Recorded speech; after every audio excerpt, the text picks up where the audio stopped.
let's go to our ring announcer.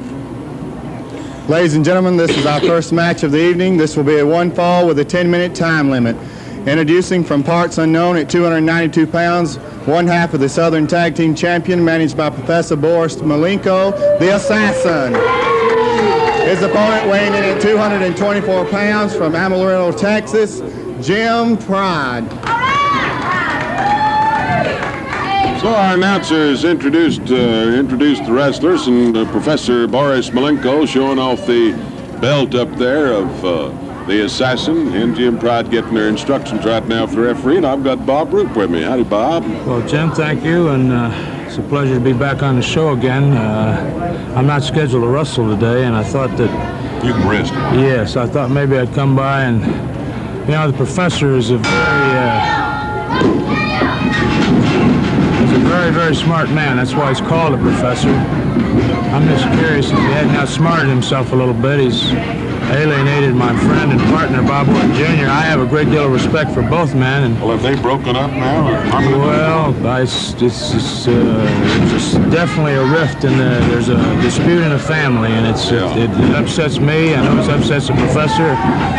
And so Bobby was really upset. The original problem was that the professor kind of made fun of Bobby's stuttering and tried to shut him up, and it embarrassed Bobby because it's something that he at one time bothered him very bad, and he's overcome it. And he felt like the professor was sort of...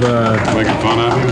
Well, he was taking too much upon himself. We've all felt that we were equal members of the family rather than the professor being our boss. I see. Anyway, he's got the Assassin. Oh, what a fantastic move. That Assassin weighs about 290 pounds. And I tell you, with him doing moves like that, I would much rather have him on my team than be against him. That's what I'd say. I'd like to remain a member of the family.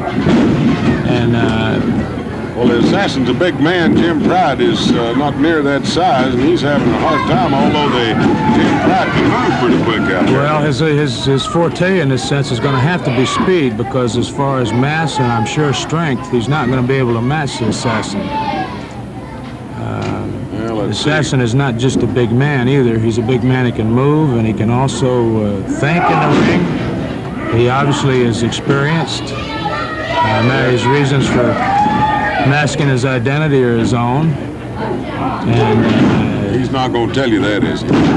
No, he's not. It's possible that he's a wrestler that's suspended under his own name somewhere and is still trying to make a living and exercise his vocation. And that's one way to get around it.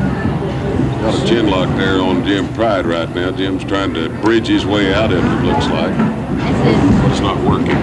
No, the man's got a little bit too much mass for him, I think. Oh, he did come out of it. Comes out with a wrist lock. Well, a guy like Jimpride and being lean and angular has an advantage in being able to find those nooks and crannies. Did you see the speed of the Assassin? That's what I just started to say. The Assassin, for his size, has got quite a bit of speed himself.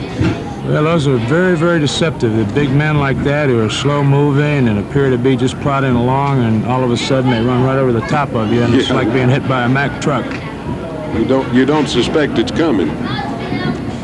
Oh, they spread apart here a little bit now and try to size each other up. Toe hold there by Jimpride.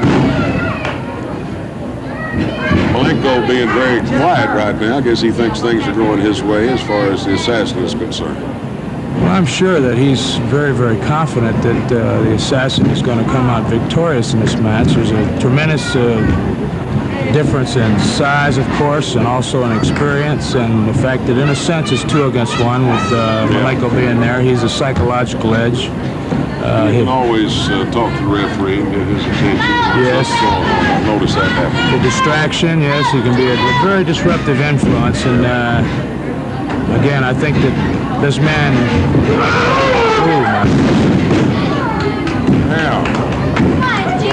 What can you say? Suplex? That's a suplex, and that is the kind of suplex that's called just pick him up any way you want to and throw him in there. See that bear hug, and then came in on top of it. And that's it. I don't see how anybody could have withstood that, and he couldn't, of course. So the Assassin beats Jimpride in our first match here on All-Star Championship Wrestling. And we kind of suspected that's what would happen, didn't we, Bob? Well, the man definitely had an advantage, but you got to hand it to Jimpride. He did his best.